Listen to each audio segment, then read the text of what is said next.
from New York to New Orleans.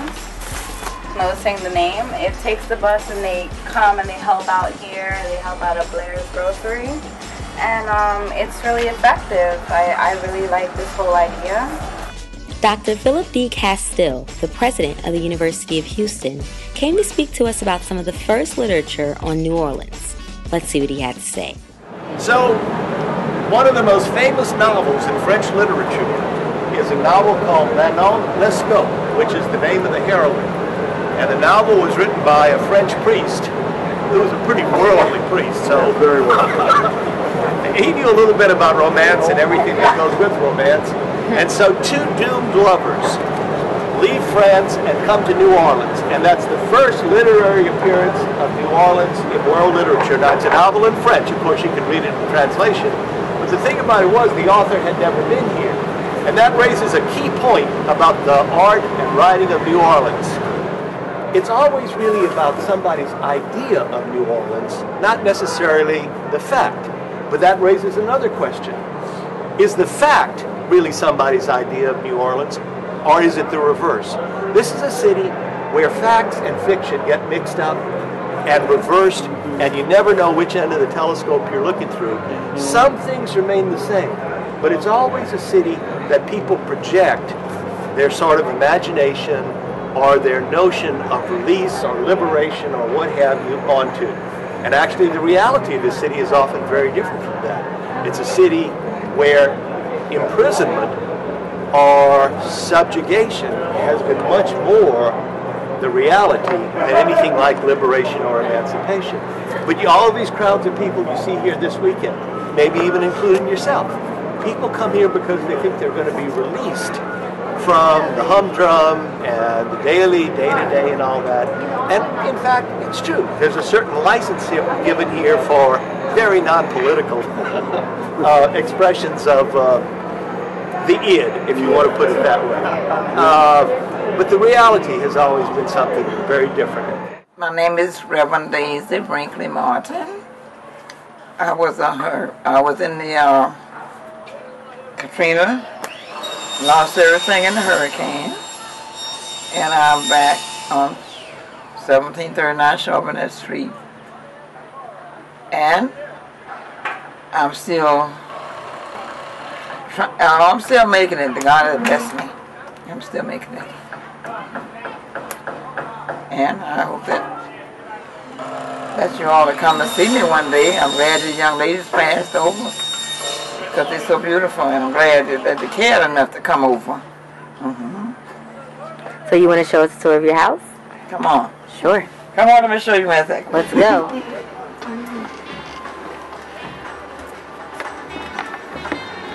So how long was your house, was your new house built after your house collapsed in the hurricane? 2 years on June.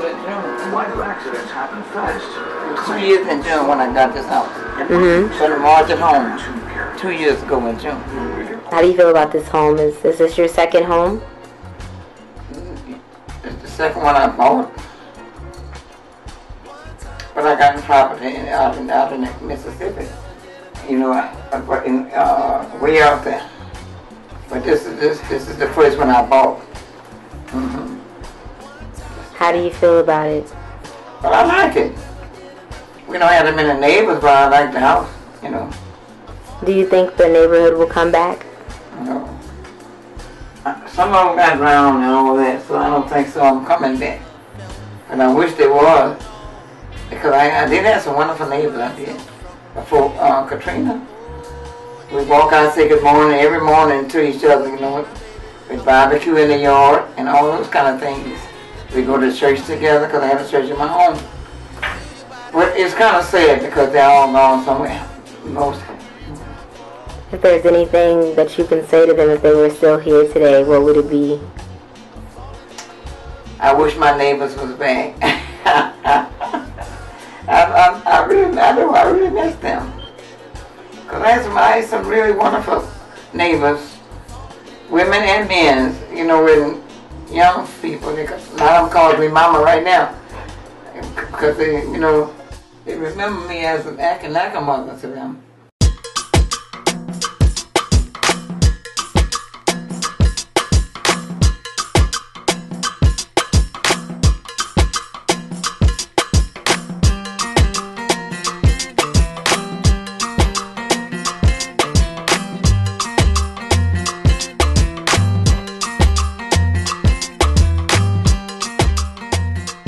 I registered for this course is because I wanted to know more about New Orleans. I never been to New Orleans before, but I heard that it was a very unique city, and even about what happened with Katrina. I just really wanted to see like how the city is now and just help out. So that's the reason why I joined this course, and to really learn and gain more experience. So that's why. I came to New Orleans last year to help out with the organic composting, and I'm coming back this year to find out more about the oil spill that happened a few years ago because it interests me a lot. Dr. John Clark, distinguished professor in the Humane Letters and Professions, touched on the reality many homeowners and renters faced after Katrina. The whole group of renters, the whole category of renters, were in a very bad position because even though there were awful problems for people who were homeowners, and many of them were in despair over the difficulties in trying to get the aid that they needed, renters were in a really terrible position because they didn't qualify for any of the aid. A lot of the aid was to keep them out of New Orleans. The aid was to keep them in some motel in Houston or Dallas or wherever for a long time as their neighborhoods continued to deteriorate. In many, many cases, when someone was a renter, even if their apartment did not flood, the owners, after a period of time, threw everything they had, even though they stole some of it, but they threw everything into the street to deteriorate and become worthless. So many people lost everything they had, even if their apartment was not even flooded. So they had really no aid coming back. In many cases, their apartment was gone. Rent sometimes doubled. In many neighborhoods, the public schools never came back, and most people could not afford private schools. For a long time, and in some cases still, there were no grocery stores in many neighborhoods. Many of the services were gone. Sort of infrastructure of the neighborhood was gone. So people could not come back to the culture and the community that they had before they left. So there was really no aid for many of the people who were in that position. They were abandoned, really. Since the mid-20th century, we've been losing 30 to 40 square miles of coastline from Louisiana. This is an ecological disaster because coastal Louisiana is the richest ecosystem in North America, along with maybe the Everglades and a few others. Probably not a few others, probably those two. We've lost about 2,000 square miles of coastline, which is a disaster ecologically. It's also a disaster because every linear mile of coastline saves us from a couple of feet of storm surge. So one of the reasons why our hurricane disasters are getting worse is because of that coastal loss. Projections are by the middle of this century, all that will be left of southeast Louisiana is a thin strip along the Mississippi River, and the Gulf of Mexico will be very close to New Orleans.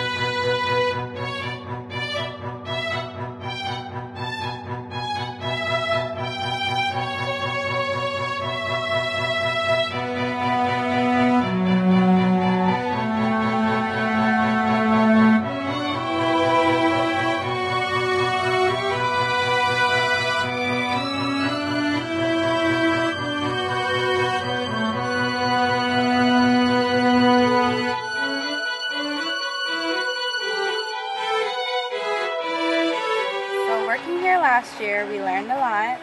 As you can see, the compost pile, we've done that. We've taken rotten vegetables, rotten fruits, and they decomposed and it forms fertilizer. These are the baby plants that the sprouts are in the greenhouses over there. You take the sprouts and we transplanted them, we put them in the beds. He helped clean up. As you can see over there, there's more beds that we did yesterday. And it basically teaches us about organic products, making a healthier lifestyle. And this is basically what we did for the past day. And then we did it last year as well.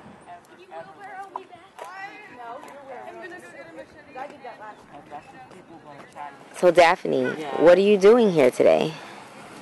I'm discovering a lot about the Blair School as well as working. Working. Putting, all this stuff is going to grow back after we pull all this arugula.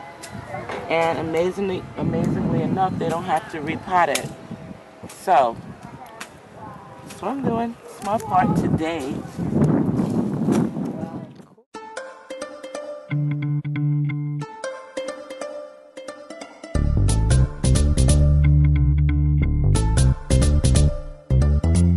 I decided to come on this trip to help and kind of witness what happened. And so far it's been very eye-opening. How so? Like, this is my first time down here, and so we walked around and, like, we walked into a house, like, farther down, and you can see, like, the inside of the house.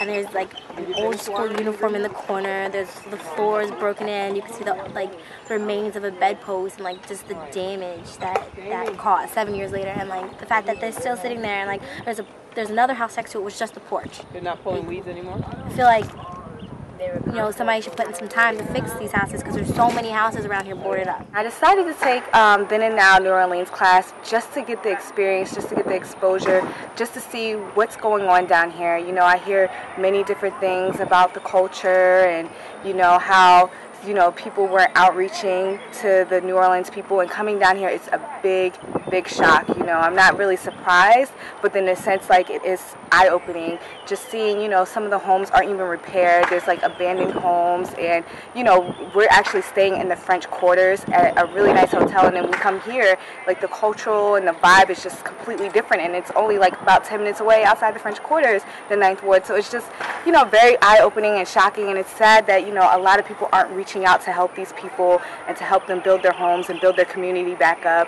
And I'm just happy to be here to be able to help and be able to say I actually participated, even though it's only for a few days, to get that exposure, and maybe, they can continue this trip at LIU years on out.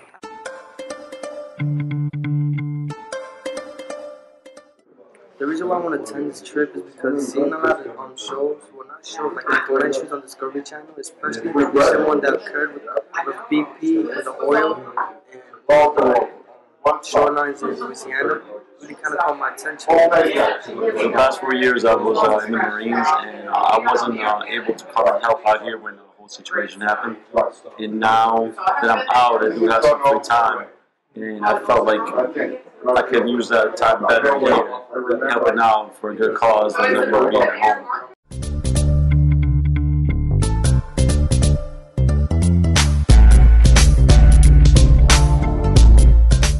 I wanted to attend the New Orleans trip because I wanted to learn more about their history.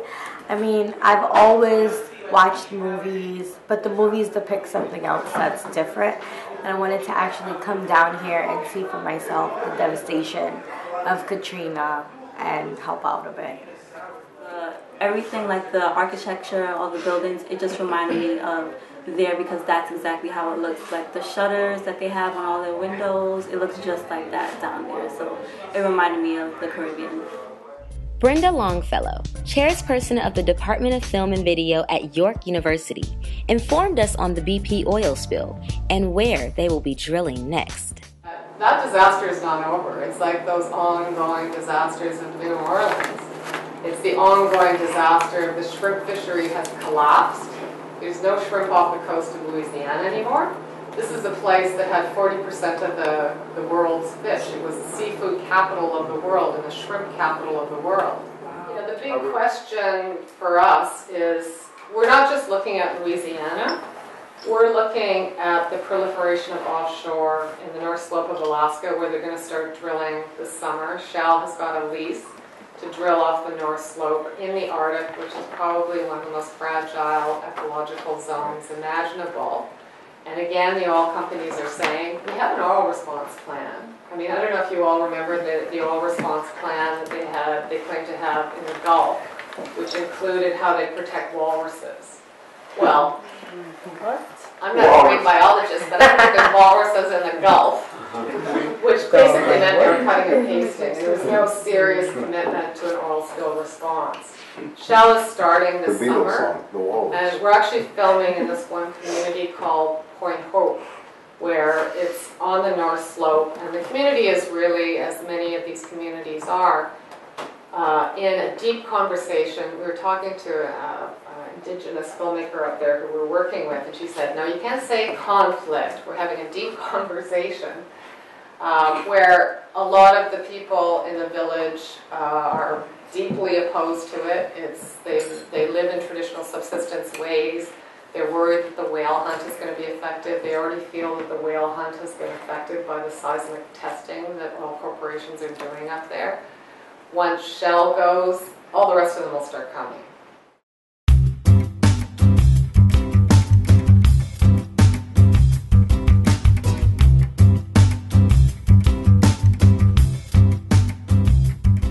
I work for InterVarsity Christian Fellowship, which is a campus organization. We do a lot of community stuff, and since Hurricane Katrina, InterVarsity has sort of tried to come down and help out with rebuilding and sort of grappling with injustice that we see here. So we bring literally hundreds of students each year since 2006. We've been doing this. And we not only work during the day to rebuild, working in this urban farm as well, we also have discussions in the evening about the injustice that we see, which is a really cool time for the students to really debrief what they're seeing and learn from it.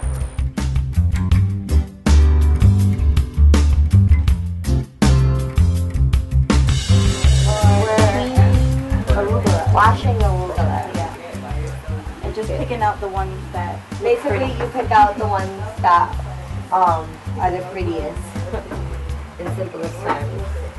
like if they have a hole. Yeah.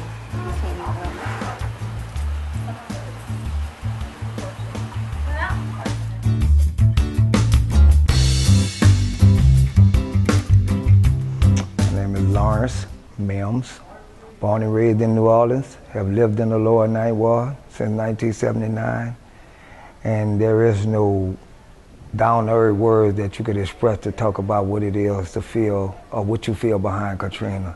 You just know it's something you're going to live with for the rest of your life, pretty much. So when you talk about, well, how do I feel, I don't have no feelings, I'm numb. How did you end up working at Blair Grocery School? Well, I started out with Nat Turner about 3 years ago, right after he arrived in New Orleans. And I started out with him through a landscaping business through Make It Right. So I worked with Nat for a while, and after I left Make It Right, being a manager over there and everything, dealing with the landscaping, I came over here to help him start this program, which now I'm a manager. We have an after-school program where we deal with kids and try to keep them off the streets and give them something positive to do and help them become more sufficient and independent, and they won't have to worry about getting caught up in the drugs and the criminal life on TV. How long has Blair Grocery School been up and running? Wow, probably before me. I don't have a definite number on it, but we do have, I'm more than sure that there's a date from when it was first, established and whatnot, but I'm not aware of that exact date. So let's talk about your experience in Hurricane Katrina. Can you explain some details of it? Well, other than just seeing a lot of people dying and seeing a lot of people crying and crawling for their life, trying to make it to, to safety. I mean, that alone explains it all. I mean, Katrina is not something you could just put in words, you know what I'm saying, without literally living it. And for a lot of people that had to live it right now today, they're still living it. I mean, you can't really put no words in it. I mean, I could try to come up with every possible word necessary, but There are no words to try to describe what Katrina was. I know I'm 47 years old, and it was the worst thing I ever seen in my life. Where were you at when it took place? Well, my family was here in the Ninth Ward, but I actually had just moved on the West Bank, so I lived on the West Bank, and I was still in the Algiers area and everything, close around New Orleans and everything. So we caught a glimpse of Katrina. We got some damage in homes and everything, and some high rising waters and stuff like that there, but it wasn't as impacting as it is to the lower Ninth Ward. And the only reason because of the fact that the Army Corps of Engineers failed to secure a barge on the water. And with that barge being loose like that there and the high winds from Katrina, it knocked it down the wall, sending the water into the Ninth Ward, killing over 1,100 plus people. So, you know, you could try to just go over and over again, but there ain't no words for it. What do you think the feeling is for many New Orleans people, especially primarily African American people, after Katrina, like now, post Katrina? I feel a lot of people feel betrayed. They feel let down, and they feel like the only way that they're going to make it, that they're going to have to go out there and use that old true shade, get it by any means necessary, which is not necessarily the case. And this is kind of like why we are trying to create a farmers market, one of the largest farmers market in New Orleans, so we can provide a lot of jobs for people and education for a lot of kids and keep them off the streets. You know, but this is an ongoing process, and we don't have the type of aid, financial aid that we need. You don't get no assistance from the federal government. This is all basically, you know, a lot of prayers and efforts from people that come from all over the world to volunteer and get involved with this type of program to see that it expands to a higher level. But, you know, getting help from the politicians, from the government, it ain't gonna happen.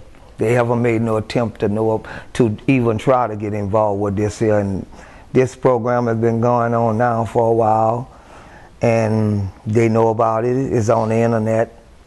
You know, it ain't like they don't know, they don't try to get involved, they don't try to. Senator John Johnson have a house that's right next door to here. The house is abandoned since the storm of Katrina. He won't do nothing with the house. He won't try to see if somebody's willing to take the house and renovate it, and perhaps we could take the house and renovate it and make it out of a house big enough to house some of the volunteers that come here and stay for their spring break and help us with, you know, stuff in New Orleans. But like I say, you're just dealing with a bunch of crooked politicians that don't mean nothing. All they do is a mouth.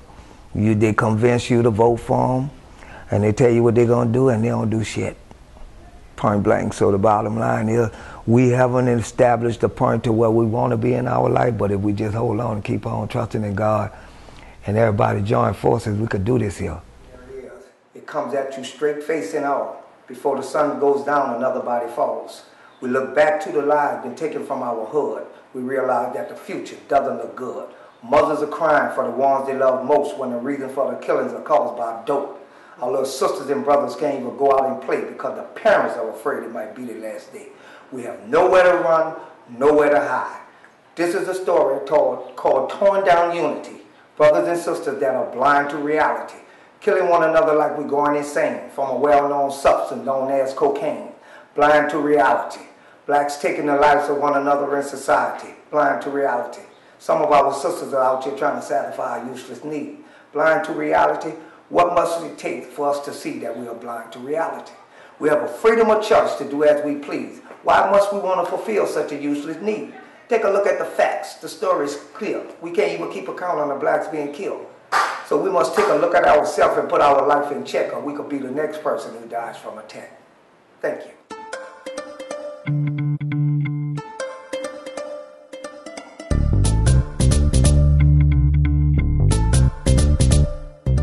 For you, Jennifer, what's your biggest shock, especially since you heard a lot of your classmates, you know, perspective? What is your perspective, and do you agree with your classmates' perspective of what they're noticing?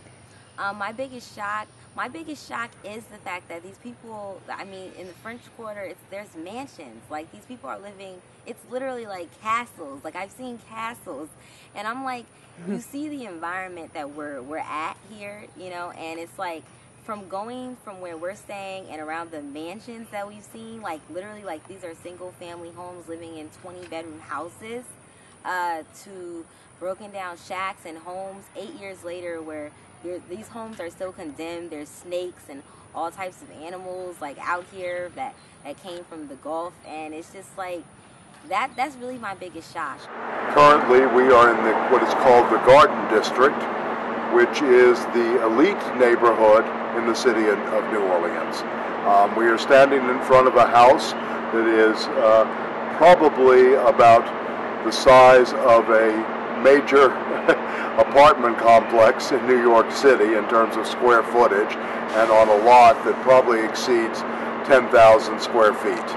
We're standing in front of this on 3rd Street, again in the heart of the Garden District.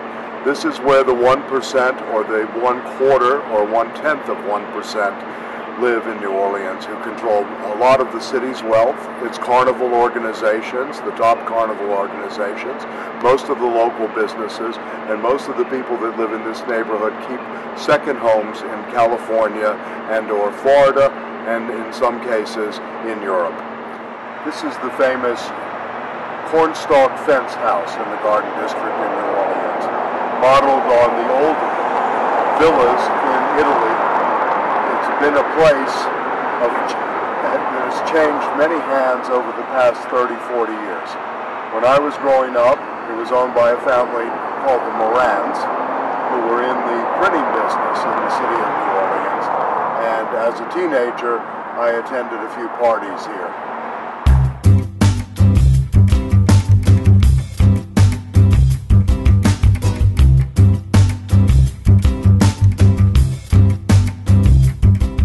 Dr. Lance Hill, the Executive Director of the Southern Institute for Education and Research at Tulane University, told us the truth about how people really felt during Katrina and the things he saw that he will never forget. Talk to us, Hill. And I quoted an article that I wrote, an op-ed for the New York Times, which they never published. We were driving down the street with a unit of the Texas National Guard, and I was taking them to elderly people who had stayed behind on high ground that needed medical help. And this carload of two white guys pulled up right next to us. They owned a gas station down the street. One of them owned it, one was working on it. And they said, well, we're all fine down here, you know, just let's just, keep the black people out. Just make sure that they don't come back, and the city's going to be wonderful. And there was a Latino sergeant in the car with me. There's a white guy, and I was white, and there's a Latino in the back. So there's a very awkward silence, you know, after they drove off. So when that moment comes in their life, when their educational and moral and ethical training is put to test, that they'll do what's right. What we saw was that that wasn't the case. And the strangest thing is I've been saying this for about 6 years, that what that means is we have to rethink the way that we teach people. And I sort of summarize it now by, at the end of a workshop, I tell people to take a Post-it and write, "Remember, you will forget," and put that on your mirror. Because that's what we learned, is that when you're in a lifeboat and you're convinced if you pull one more person into that lifeboat, the whole boat might sink, even though it may not, that it is at that moment that you forget all of your moral and religious and educational training. And if everyone in the boat is telling you don't, and everyone in the boat is like you, thinks like you, culturally is like you, that will eclipse your individual conscience. Now there's a way of resisting that, and that's what we have to teach. I was driving down about a block more, and two African American men came into the middle of the street, and you know, at that moment, you just have to decide whether you're going to trust people or not trust people, right? All of the talk about looting and so on, I mean, I had seen stores that had been looted. It was sort of like Christmas, you know, in August. It was not a dangerous kind of, you know, situation. People of all walks of life, rich and poor, taking things out of the stores. And so I stopped, and I said, look, you know, I've got all these supplies here, and I'm going down to the convention center. And they said, that's where we just came from. We just came up to go to the store to get water for our babies, you know. And we'll show you how to get down there, because there's power lines down and trees down. Well, they guided me down, and came up underneath the bridge, and then drove down this side street, and came right into the convention center. Been to the convention center, it goes several blocks. And what I had before me was, for as far as I could see, 20,000 people, almost all African American, just spread out in front of me, on all sides. And the greatest concern that I had was that we would spark a riot if we came down with food and water, because my daughter was in Alabama, and several years ago they were stranded for several days, and when food and water came, it got a little testy. But the two men that I was with, I said, look, I'm going to pop the trunk, and the one thing is we want to tell people we're coming back, you know, so not to think this is the only time. And we'll get this distributed fast and then close it up and go. But as I looked over these people, I knew that there were probably 1 billion people on the planet watching this on CNN. And it's not an emotion, I don't know what it is, and I can't describe it, but to sit there and for a moment to sort of be overwhelmed with this sense of a sense of dread and a sense of deep pessimism about humanity, especially because most of my life, you know, I've always said I like to see the good in people even when it's not there. You just have to look for it. But I saw all of the ingredients of what I had studied in terms of genocide, Holocaust, the Atlantic Passage, fate of Aboriginal people, Native people. I saw willing executioners. There were white National Guardsmen, not far from where I was, who was reported drinking ice water in front of women with babies that were dying of dehydration, screaming of dehydration. I had people come up to my car and say, please take my grandfather, take him to the hospital. I had to say, they've closed the hospitals. The ones that were not flooded, they've closed. They're trying to drive people out by denying them food, water, and medical aid. That might come up. And I did pass out this map here. And this is probably says it all, because the map's up on the wall too. And you see that yellow area, that was the area where they said the city the appointed commission, Bring the Ones Back Commission, on January 11th of 2006 came out with this plan. That's how they were going to rebuild the city.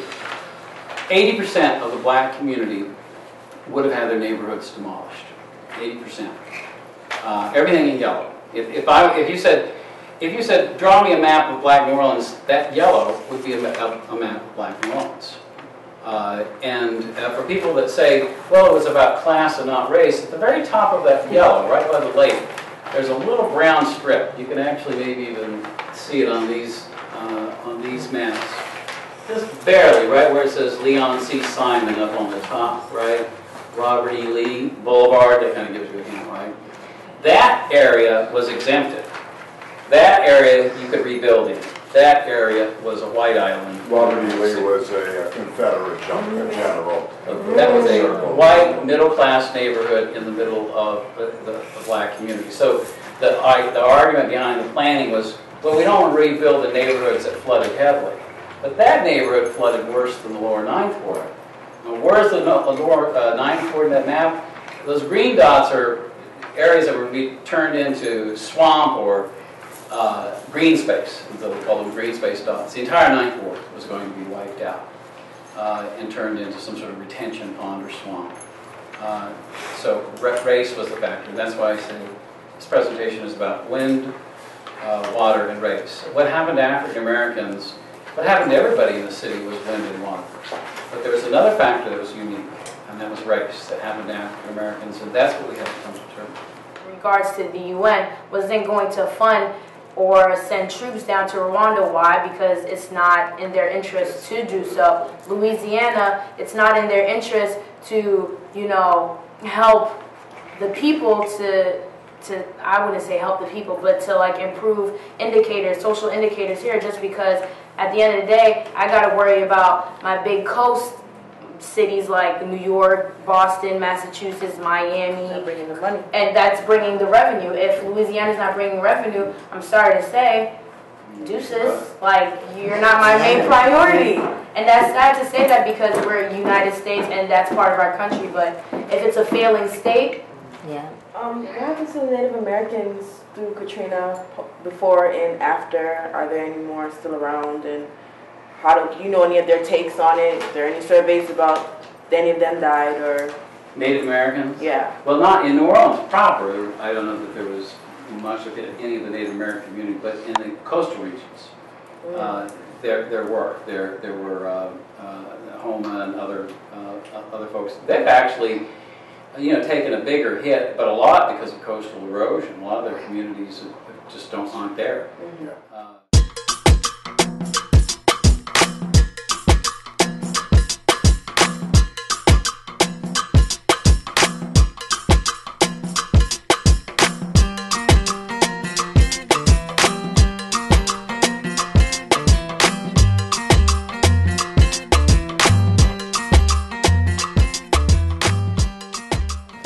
So Karen, how have you been liking your trip so far?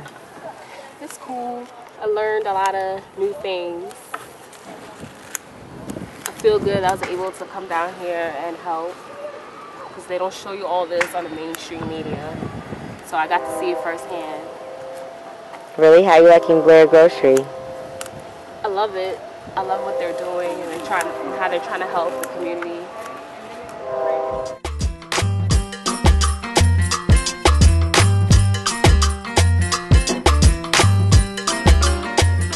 How important do you think it is to know how to farm, how to plant?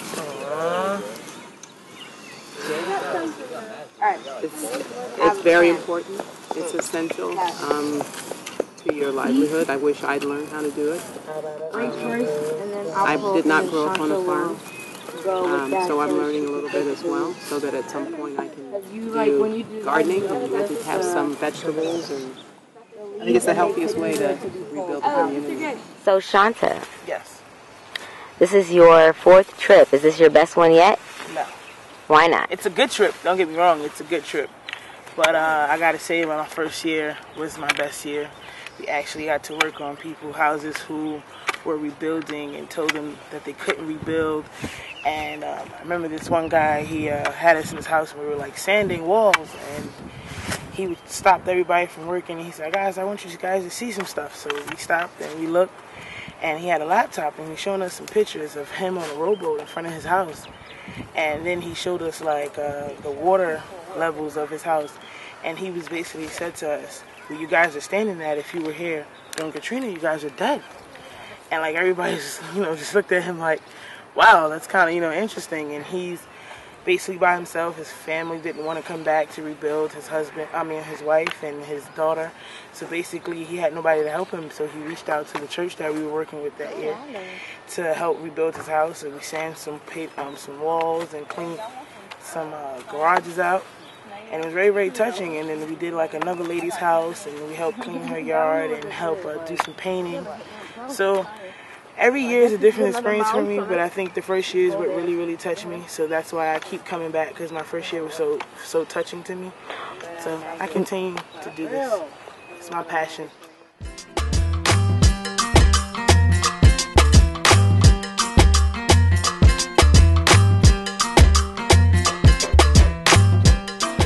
What are you drawing here? Oh, I'm drawing something What are you sexy. painting? Sorry. Well, I'm painting Marilyn Monroe. I'm gonna have a 1926 vehicle. It's just gonna be an old school look, a sexy look. Cause I got pink and white. That's sexy right there. That's so sexy. So let's talk about your drawings. How long have you been painting for? All my life. So what inspires you to paint? Well, my oldest brother, when he started drawing SpongeBob, but then he stopped after I started. He stopped after I started because I got better than him. Some way, somehow, I don't know. I just got better. How do you feel when you're painting? I feel like I'm in my own world. Nobody can tell me nothing, or disturb me, or do nothing. Like how you doing right now? You disturbing me right now. I'm disturbing you? Yeah, I ain't gonna let you know that, though. I'm sorry. But since I'm sorry, Alan. It's alright, it's alright. Okay, what do you want to do career-wise? Like, what would be your dream career when you get older? An architect. An architect? Yeah. You want to design houses? Yeah, that's what I want to do. I started to do it, but I ain't know how to do it, so it's difficult than it look.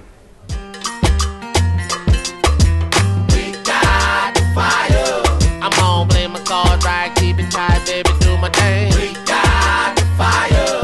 I'm gonna hit it like I'm committed, you never gonna forget it, baby. We got the fire. Yeah, know what I mean. What did you experience while you were down there? Well, the richness of the culture, just the people, how they have such a strong spirit after all that they've been through. It was just real rewarding, and it made me, I guess, appreciate what I have here back at home more. Red beans, cornbread, and collard greens. We got the fire. And girl, you know my job is crazy when I do my thing. When we hit it, we light it, harmonized, excited. Your time sound in your ear, body move hot in here. You heard me? From the underground to the mountaintop. You heard me? Inspiration in the flavor that we dropping, we don't stop until we up and popping. It's the PKD's #1, blowing up the spot. We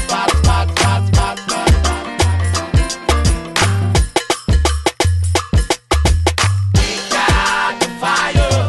I'm gonna hit it like I'm committed, you never gonna forget it, baby. We got the fire. Yeah, it don't stop like damn hogs burning holly poke out. We got the fire. Don't know what I mean, like chicken wings, collard greens, and red beans. We got the fire. Well, something that I experienced was like, it looked deserted in the 9th Ward, and for it to be 6 years later is just really sad. And baby, you know what I forget when I do my thing. Lyrical ammunition to put you in position to have you wishing that pimpin' with your time will make you flyer. Feeling the sound that's coming through the speaker wire. You heard me. The fire only grows high to shoot through to the spot. Let's get it hot. It's a fire, fire, fire, fire. Yeah, yeah, yeah. I had a lot of fun in New Orleans. It was a very new experience all the same. I enjoyed my classmates. They made it even more enjoyable. The work part about it, I didn't have a fit about it either. It was, it's only spring break. You can only give back so much of what they actually give to you in terms of seafood and agricultural work. So I had no problem. I really enjoyed my trip altogether as a whole.